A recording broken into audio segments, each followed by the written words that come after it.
Welcome to the latest episode of Five on the Floor on the Five Reasons Sports Network. Thanks for joining us on your favorite podcast app on Apple Podcasts, on Android, recommend Spotify or the Five Reasons YouTube channel. Check out our Discord server. It's off the floor, $2.99 per month. Link right here in the description. Communicate with us and other Heat fans all day long. Also, you can suggest topics for episodes that we do here on Five on the Floor. Again, find it in the description. $2.99 per month. Once you're there, you won't leave. Now check out one of the great sponsors of the Five Reasons Sports Network, our friends over at Valvoline. This episode is sponsored by Valvoline Instant Oil Change. With oil changes complete in about 15 minutes, maintaining your vehicle is just a quick stop on the way to your summer destinations. Click the link in our bio to receive a coupon that saves $8 off Valvoline full service conventional oil change or $10 off full service, full synthetic or diesel oil change. So check it out. Just right here in the description. That's where you can find everything. You'll get the link and you can get your discounts on Valvoline instant oil changes just in time for the rest of the summer. And now, today's episode. Down the bitch gang. Yikes. Five on the floor. Ride for my dogs. Where here's the thing. You can check the score. Hustle hard, couple scars. Wearing bubble frogs. Just like Butler said, you in trouble, y'all. Kept the floor playing. Got it all banned. Y'all seen the block. Stop with one hand. And Pat we trust. It's power, have the guts. We're here to bring the heat. Y'all can hang it up. Welcome to Five on the Floor, a daily insider show on the Miami Heat and the NBA, featuring Ethan Skolnick, Greg Sylvander, and Alex Toledo, plus others from the Five Reasons Sports Network. All right, welcome back to Five on the Floor. Here's today's floor plan. I'm Ethan Skolnick. You can follow me at Ethan J. Skolnick and Five Reasons Sports. I got Greg Sylvander. You can follow me at Greg Sylvander. Alex Toledo, you can follow him at Tropical Blanket. The Miami Heat are in the finals again. This time it's the Summer League Finals. We told you before this started this was one of the great Summer League teams in Miami Heat history. You guys all gave up hope after they lost to Golden State in the opener in Sacramento, got blown out. Jaime Jaquez came to the rescue for a couple of games at the start in Vegas. He's not there anymore. Neither is Keshad Johnson, who we've had on the podcast, who has been one of the real promising players to come out of this, and yet the Heat win anyway. They come back against a team of 60-year-olds. The Warriors had a bunch of guys like Kevin Knox, been playing in the NBA forever. There should be an age limit. But the Heat prevail, and they did it with a little bit from their steady guys and then a little bit from kind of their up and down guys, and we're going to talk about that as we go forward. But we, first thing, appreciate the content. Thank you very much. It's been nice to have these extra games to talk about. Also, I think that this is validation again that the Heat scouting staff is probably operating at the highest level they ever have. They are just constantly finding guys, it looks again like we'll talk about Ware more specifically, but Ware, Larsson in the draft. But we've talked about Johnson, but Stevens we're going to get into. Josh Christopher, everybody's had a look at Josh Christopher, but some of what we've seen from Alondas Williams and Caleb Daniels, who's somebody we have not talked about very much, although our friends on the Force podcast, which you can get here on the Five Reasons YouTube channel, Matt and Major have actually interviewed Caleb and done chalk talks with Caleb. So they're familiar with him. And we'll talk about that too as we go forward. But there's a couple things going on here. First, this has been very successful, the Heat Summer League, not just that they're winning, but that they're getting a chance to sort of see these guys in these different high pressure, high leverage situations. But additionally, they have more tough decisions than I think they've ever had coming out of one of these. And we'll go to that first because we have talked about that on a couple of different podcasts, but I'll just start here. Isaiah Stevens has earned a two-way. Like, I don't think there's any question at this point. He played nearly the whole game today. It tells you that he's ahead of Zion Pullen. I don't think there's any question about that. And Drew Smith or no Drew Smith, like there is a two-way available right now. Just give it to Stevens. I don't, and I think they will. Like I'm not arguing with the organization about this. I don't see how they couldn't, Greg. Like, yeah, he's been the floor general leading them to this point, and he reminds me of somebody which I'll talk about in a second. He's been one of the more steady players. Like he doesn't necessarily lead the team in scoring every game or something like that. So he doesn't make all the highlight plays, but boy, has he been the quarterback of this team that's now in the Summer League Championship against the Grizzlies summer team tomorrow night. So it's been fun. And this is a thing for Miami because they need a player like him on the regular roster. So I think that there is legs to him contributing in a bigger way. I think that because they have him on the Exhibit 10 where he's basically committed to coming to training camp, they're not rushing to make any decision, but it's pretty clear that they're going to send him into one of those two-way spots. I just don't see any way that they wouldn't. It would be a complete shocker to me. And then, Kashad Johnson is going to be the other guy. And then it comes down to that last spot. And Josh Christopher is making quite a case for it. I have to say, like, we've kind of thought of him as maybe, a fringe player that could make it here. And I know he's had his runs elsewhere, but he has showed up, and when he's good, he's pretty damn good. There's also the other side of that, but I think so far it's been pretty it's refreshing to have this developmental pipeline replenished, as we've talked about. Finally, they're starting to have players at all the different positions that you can plug in and say, okay, at least there is one young player on the team that we can look at and slot in there, and it makes sense. Well, the problem, of course, is that there are only 3 two-ways. And that's more than there used to be. The Heat pushed for the third two-way with the league, and not just them, but they were among the teams that was very much in favor of it. But when you talk about this, we're not even talking about Pullen, who already has a two-way.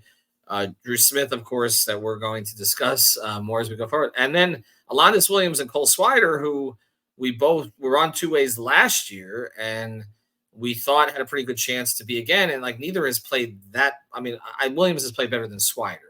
So let's leave it there. And I've sort of expressed my concerns about Swider as an NBA player just because of the movement stuff on defense and some of those other things. But I was going to go to you in a second, but I just want to make this comp because I made it on playback.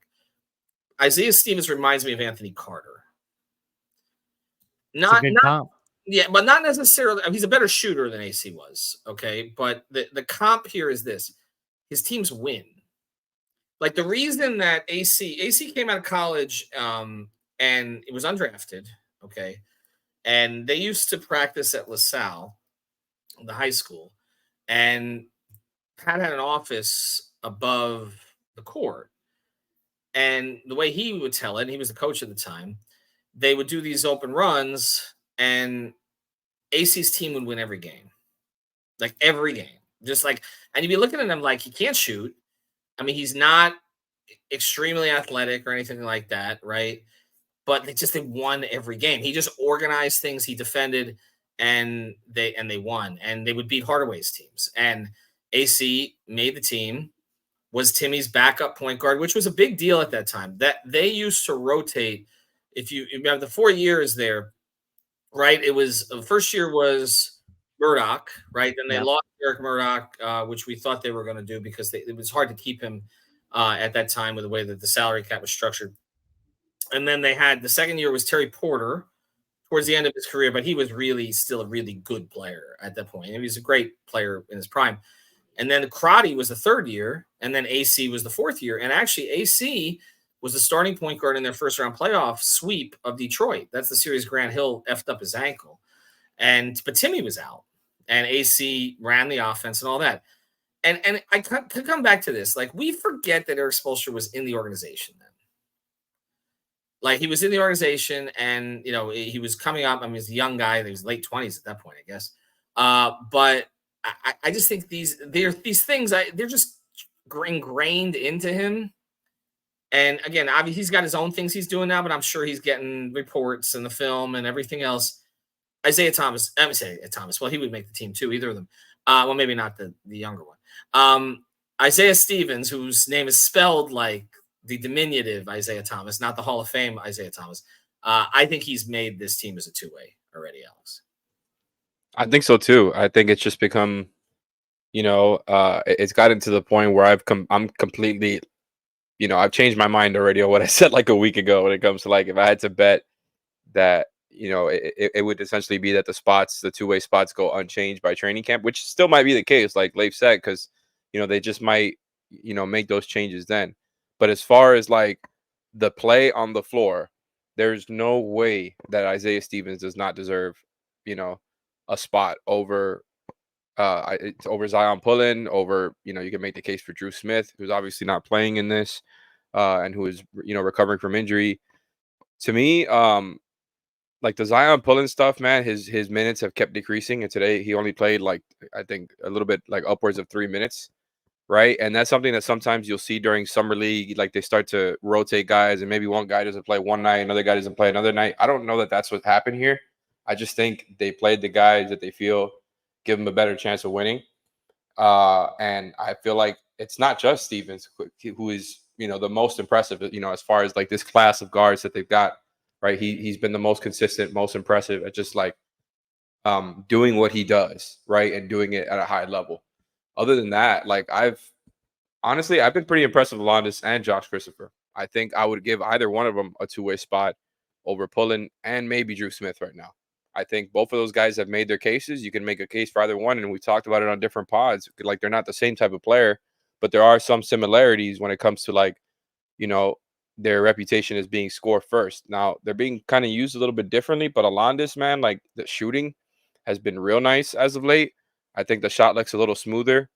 You wanted to see a little bit more, I think, as far as like finishing at the rim, but he could still get into the paint, still gives you some free throw attempts. Like Josh Christopher gave you 7 free throw attempts today, and it's clear he's trying to fit into, his own version of a 3-and-D role, which is never just 3-and-D for Josh Christopher, right? Like he is going to try to make plays. He's going to attack the basket.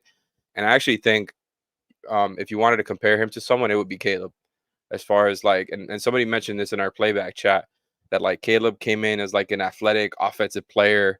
And I feel like Josh Christopher has, it's a similar type of thing. And he was a first round pick. The scoring talent is still there. He's bigger than he used to be.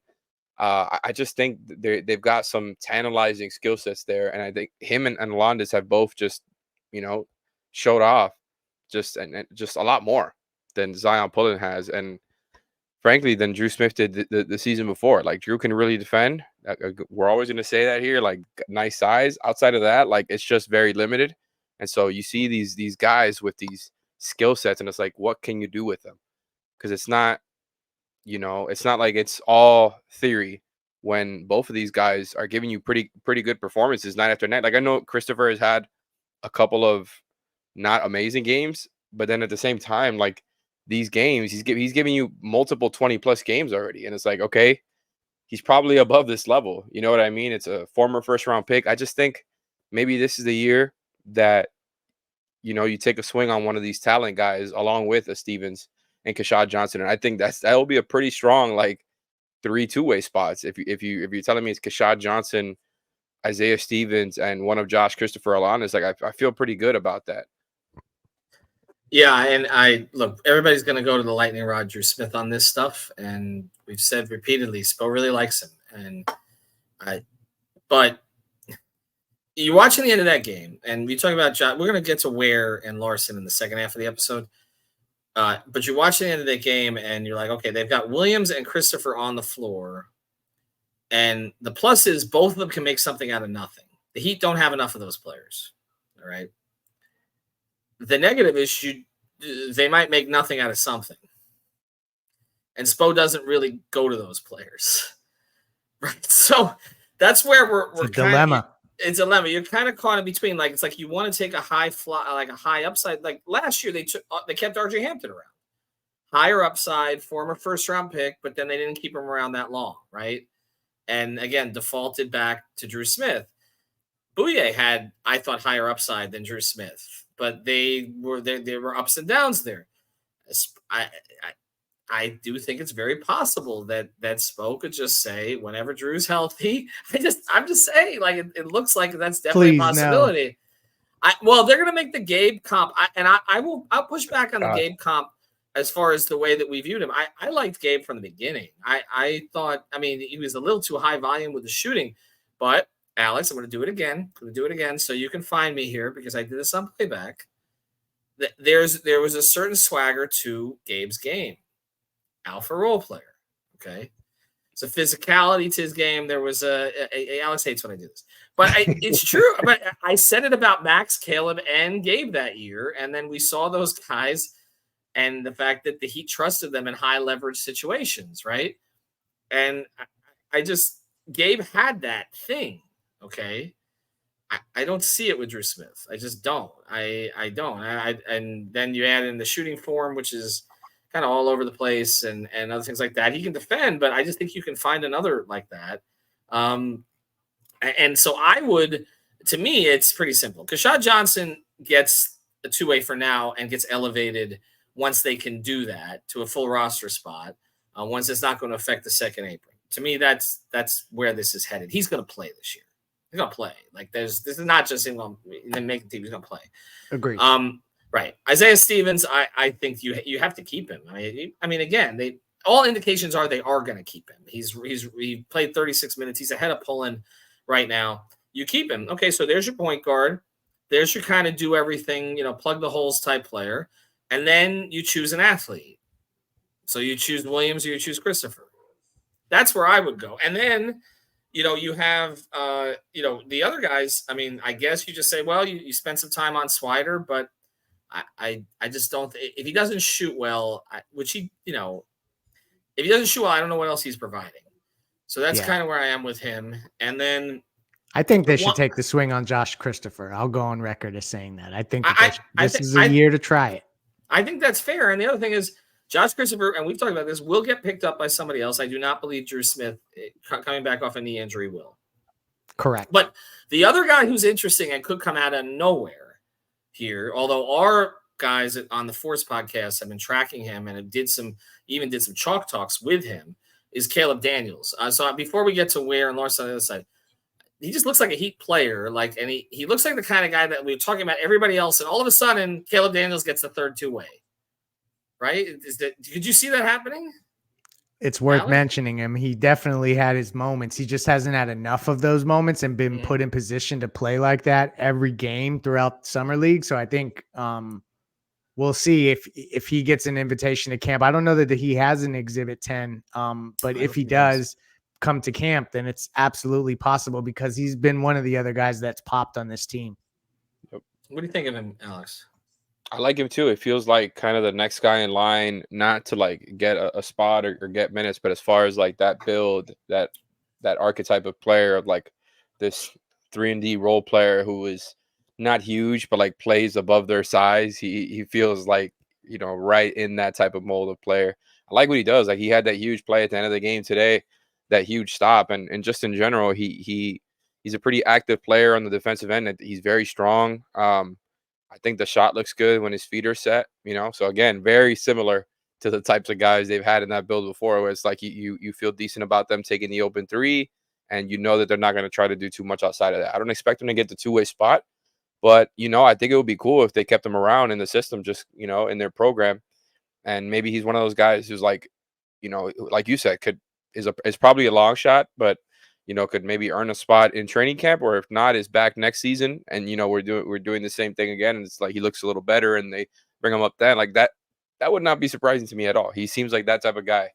But yeah, he's another guy. Like it really feels like there's around 6 or 7 guys who are seriously competing for that the two-way deals. Not that they're all, same like likelihood or anything, but it's been that's what like I've enjoyed watching Summer League for that, right? Because it's been exciting winning basketball with a lot of highlights, but also it's just like interesting to see who like they end up valuing most, because guys are showing off their skill sets. And today it was more interesting because like even though it's a Summer League tournament, right? It's a semifinal game.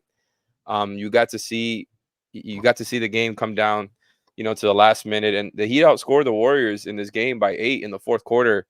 So they did what they needed to, and that was, including a stretch there where Ware didn't play. I know we're going to get to him. So it was interesting that they went with that move, and kind of both teams ended up playing small for a while there towards the end of the game. And the Heat, like the guys that we've been talking about here so far, got to show out, right? Like Stevens was the guy quarterbacking everything and did a great job at that, has been consistently good at that, and had another good scoring game today and good shooting game. But outside of that, like I thought Alondas and Christopher they looked better in that role that they were playing in my opinion, where they're kind of playing off ball and attacking, instead of trying to set people up. Even though Alondas a couple of games in a row with like 6 assists, I think his passing is significantly better than Christopher's, but I think Christopher is probably like a better defender in the NBA because of the size, So again, they're not the same type of player, but both of them playing off ball and trying to find, pick and choose their spots, when to attack, trying not to dribble too much. I enjoyed that. And I think that's the type of stuff the Heat are going to be looking for. It's like, can they fit alongside some of these other players if they're called up? And I don't think either one of them had like dominated the ball or too much or anything. That's why I would just take a swing on them, because I don't think they would do too much. I would just say, what can you carve out from these potential gems? It might not work out, but I think, like you mentioned, you have like your quarterback point guard who can shoot and who can really, really set everything up that you just don't have in the system and haven't had in a while. You've got Kashad Johnson. Don't even need to talk about him. He's a done deal. He's locked in there. And then I just think you take the talent swing. And I know we're kind of starting to repeat ourselves here, but at the same time, it's like, we're getting more sample game after game. And it's like, okay, they're starting to become pretty consistent in these roles. Like, I think they've shown enough to where one of them, deserves a two-way deal. Well, we're repeating ourselves, and then because I think we're setting ourselves up for them not to do this, and then that episode is going to be interesting. Right? Heat fans don't need more heartache this offseason. Well, no, but it just feels kind of obvious right now, honestly. Yeah. But I'm not, again, none of us are as qualified as Spo and the rest of their group to evaluate it. But it like you said, Alex, it's been, these things we're seeing are consistent at this stage. It's not, Christopher had one bad game and they had one good, which actually for him is consistent. There is that variability with his game. Again, it's higher ceiling, probably lower floor with him. So, but we can have a long debate about Christopher versus Williams. I think most fans are on the side of Christopher, but I can make the case for Williams. I can't make the case for Drew Smith when you got Isaiah Stevens in the system already. That one I don't see. All right, but we're going to talk about Ware here in a second. Before we do, I want to mention a great sponsor of the 5 Reasons Sports Network, our friends over at Prize Picks. Use the code 5, F-I-V-E. Get that initial deposit matched up to $100. Legal again in the state of Florida. Set your lineup up to 4 players. Again, we know no NHL right now, no NBA right now. Football hasn't started yet, although you can get the futures on there. There's plenty of other stuff that you can play on Prize Picks. So use the code 5, F-I-V-E. Get your initial deposit matched up to $100. All right, Ware today. Let's talk Ware and Larsson before we close. So, spirited debate on Playback. Check it out, playback.tv/5RSN. We'll be on to watch the game on Monday night. We have guys like in our program, like Eternal, who are very pro Ware, and I'm pro Ware. I think I like the pick. I like the upside. We saw some things today that were really good because of just the athletic ability, even going to the wrong hand and still scoring, all that kind of stuff. Just like the raw skill is there. But then you also see some reasons that Spo's going to have not to play him. And that's the stuff he's going to have to break through in training camp. And it's not just motor, which we've talked about. Today, it looked to me like he was gassed. I think others, we started talking about that on Playback, and then they noticed it. Again, these guys, he came out of a college season. Then they have a long break, but they're working out for teams, and now they're playing a lot of games. And the Heat have played more games than anybody but Memphis. Well, they're going to play more games than anybody but Memphis, who they're facing. So a lot of games in a short period of time. I think he got the one game off. He just looked tired. So I'll just start there. The conditioning is going to have to improve, and they will work on that. But you see things, and I'm just wondering, Greg, is this conditioning or is this kind of or is it motor beyond just the conditioning? So, like the things that are going to keep him off the floor for Spoelstra, it's going to drive fans insane because they're going to see these flashes of ability. But getting lost on the pick and rolls on defense, okay, yeah, he won't play if that happens. The screen setting, which I actually thought got better as the game went on. The fighting for the tough rebounds, like these are the kinds of things that I think, again, he has more ability than so many of these others who Spo might play. But I could see Spo saying, we're going to play Haywood Highsmith because I know he's going to do the in-between things. We're going to play Johnson because I believe he will do the in-between things. But those are the kind of little things, again, that when I'm like, slow your roll to everybody. I know that's your phrase, but like slow your roll on him starting with Bam. It's not happening from the start of the season, right? How does he make the case to Spo to play? He has to play. He has to basically be mistake-free on defense, and he has to not play foul-played basketball like that. Those are the things the basic elements that I think are going to have to keep him afloat. I think he's talented enough offensively to figure out his way, and that's not going to be an issue. I think it's more about making sure that they can figure out ways to keep him on the court, and not get into weird situations with switches, but also not being a foul prone player against, much more talent than he's seen in summer league so far. So I think that has a lot to do with it. They may be able to figure out ways and lineups where they can kind of mask some of this to some degree. But I think it comes down to just being mistake free on defense. And then, the foul trouble aspect of this, that's where I could see if he gets a little too advantageous going after blocks, stuff like that, like that could keep him off the floor. So those are the things that he has to hone in on from my perspective. You see the flashes, fans are going to always want to see more from him, but I think that they should be prepared for veterans to get at least a crack at some of those minutes. And players like Kevin Love are going to carve out a role on this team for some of the regular season. Maybe not all, but some of the regular season. Well, I think fans will be okay with Kevin getting some minutes, but I can see games where Bam's out and Spo starts Thomas Bryant and the Heat fans freak out, but I definitely think it's possible. We're going to do a whole episode on this, and we will in the future, but Spoelstra is going to really frustrate Heat fans this year. I can already see it coming. Like he's going to be playing Burks. He's going to be playing Jay Rich. He's going to be playing Kevin Love, like guys that we know what they are at this point, playing Thomas Bryant.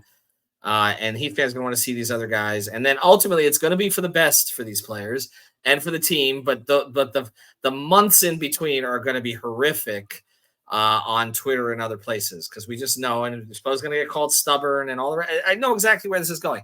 But let me ask you this. First, because to me, this is a good pivot, I think, to go to this next part. Like, to me, I look back at the Beasley Haslam stuff from 2008. As beloved as Udonis is, and even had contributed to winning a championship at that point, Heat fans wanted Beasley to start. Okay? Mm-hmm. I was one of them. Same. Right. And Spo did it. And UD had to suck it up, basically, which one of those things doesn't get talked about enough with UD. And ultimately, they went back the other way. And this feels to me like that. Like with Ware, there's some B's in him. There just is. And, I mean, again, Beasley would still probably win every one-on-one tournament. I mean, he's playing the big three right now. But there's a little bit there. I'm not saying like that. I don't know how to put that. I mean, I'm not saying it's quite as spacey as Bees was, because there was a level there that nobody really reached until Whiteside. But I'm just saying, but I'm saying there is, again, a guy who is going to be in the right spot at the right time and do the right things. Like Spoelstra is going, and at that point he was a rookie head coach. They needed talent. They just had Dwayne. They drafted this kid number 2 overall. And the fans were pushing for it. So you look back and you're like, okay, this is not that. Like, this is a guy who's 15th pick in the draft. Team is trying to contend. He's going to lean to guys, even though they're smaller, like a Highsmith, like a Kashad Johnson, instead of Ware. And sometimes he's going to play Bryant, and Love. But Alice, I want to get to this, because Ware reminds me of the Jovic situation, where they're going to make him earn it. I don't necessarily going to send him to the G League, but they're going to make him earn it. They're going to make him wait for it. They're going to, till he does those other things. And then hopefully he blossoms the way that Nico started blossoming in the last year. Larsson feels a little more to me like Jaquez. I think Larsson's going to play more than Ware. I've already said I think Kashad Johnson's going to play more than Ware. I think Larsson's going to play more than Ware. And it's because you just watch him play. Like, he just knows how to play. Like, it's very, the game, there's a feel to his game already. And I just think Spo is going to trust him. Like, and that's even as I have no question Ware's going to be the better NBA player. Okay. With the Heat guiding him.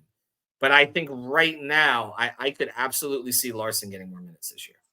Is that crazy? That. No, I can definitely see that. And that's kind of like what happened when they went with him on draft night, right? I mentioned this a million times already. Like, it felt like they were right in line to pick a quote unquote ready-made, older guy with the first round pick. They did it with their second round pick instead. And, I think he's shown the stuff that he was built for, right? He's as advertised. The only thing is you want to see him shoot more. And we've already talked about that plenty. I think that's like the one thing with him is they're going to get in his head to, and tell him to launch, just tell him to let it fly. And I think once that happens, that's just going to open things up for him, because everything else has stood out. Like the way that he can, make a nice pass while attacking a closeout, the way he can finish at the rim. The defense is physical, and he's pretty good there. Even though, he'll sometimes have off-ball mistakes, I generally am encouraged by the defense. It feels like he'll be a positive sooner than later. Or like in the sense of like he's like slightly above neutral. And if you're doing that as a rookie, right, I think that's pretty impressive. Like I just think he has defensive instincts there. So once the shooting comes, right, and he's taking a higher volume of shots, I think he's going to look even better playing alongside other guys. So yeah, I think Larsson can play. I'm not even sure though that he will 100% play more than Ware. And same thing for Kashad. Like I think all three of them could play next season, but I'm having a hard time seeing who will play most, just because the rotation, like you want to see who Spo ends up leaning on and what type of like who is he willing to play with who, right? Because I think that's going to factor in a lot when it comes to Kel'el Ware, because if he's not willing to play him next to Bam or Love and he's just looking at him as a 5, then it kind of limits how much he can play. Because I really don't think we're going to see him play next to Bam early on. Not saying he can't do it in the future. That's what they drafted him for, is to eventually be able to play that role, even if it's just for some time. Like I think having that option is nice. I don't think he's there yet. I think strength, conditioning, mobility, all that stuff is going to be huge for him. Absolutely huge. And, when you start talking about the things that you guys have already been talking about with Ware, like the, maybe some inconsistent pick and roll defense, inconsistent screening, which I agree has gotten better since the beginning of Vegas, just occasional lapses. I think those things can be fixed over time. I don't think it's all going to be right away though. Like I don't expect him to be like, oh, just because he gets a couple of months in with the Heat program, everything's going to be, like he's going to be the guy he's supposed to be in year one. I just don't see it. Like the fact that what's encouraging about it though is that despite like all the work that's going to be done to his body and needs to be done to his body as far as putting on weight, getting in the best conditioning, trying to become, an even more mobile version of yourself, even despite all that, where it's clear that he needs to like that stuff, he's still insanely productive. So that's why I'm very encouraged by Ware. All that being said, I don't think he's going to be, playing that stretch big role next to Bam, and we could, have that conversation for another day. I don't think that's going to happen right away. And so if you're not playing him next to Bam, like, are you playing him next to Kevin Love? How do you work that out? That might be kind of tough to work out on the defensive end. And it could work, you could just put him in zone. It's a little murky there. And then when you start talking about Brady likes him next to Jovic. We talked about that yesterday. Yeah, you could do that too. You could try that too. I just think you got to figure out like who do you like playing him next to? How many, quote unquote bigs are you willing to put on the floor at the same time? I think that's a big question. And other than that, Larsson is a guy who looks like he could play right away. But like you said, you've got Alec Burks, you've got Jay Rich, who will at some point be back, and who Spo was trusting last year a pretty good deal. So I don't think it's as clear for him either, right? Like if I that's why I'm a little bit like I could see all of them getting their turns, but honestly, Ware should get like consistent playing time. I think a lottery pick like that, essentially a lottery pick, you should invest time into him and make sure he gets playing time. I could even make the case for Larsson as well. But again, who do you put him over? Right? That's where it gets tough, because the vets are going to get a certain leeway if Spo just thinks they're the better option. Well, they're going to go into the season trying to compete. We know that. And that's there are always two things to weigh here, and sometimes we don't always weigh them. One is what's best for the team at that time, and one is what's best for the players' long-term development. And sometimes it aligns, and sometimes find that balance. Time to find the balance, right? And with Jovic, one of the things we got into a lot was, okay, for the team kind of needed some of his skill set early last year, but he wasn't going to be the best version of himself probably later in the season if they didn't handle it the way that they did. So I think that's kind of the way to look at this.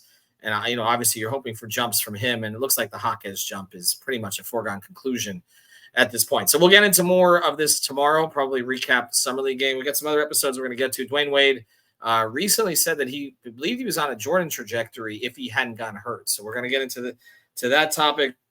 And one more we will probably do here, and you can make more suggestions on Off the Floor. Who has the highest upside long-term, Jovic, Jaquez, or Ware? We put up a poll. It was really close, actually. And the guy who was projected to have the lowest upside when he came into the NBA is the one who actually won the poll. So we'll talk about that as we go forward. Thanks to Greg. Thanks to Alex.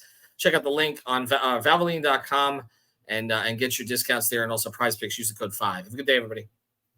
Thank you for listening to the 5 on the Floor on the 5 Reasons Sports Network. After all, someone needs to listen to my dad.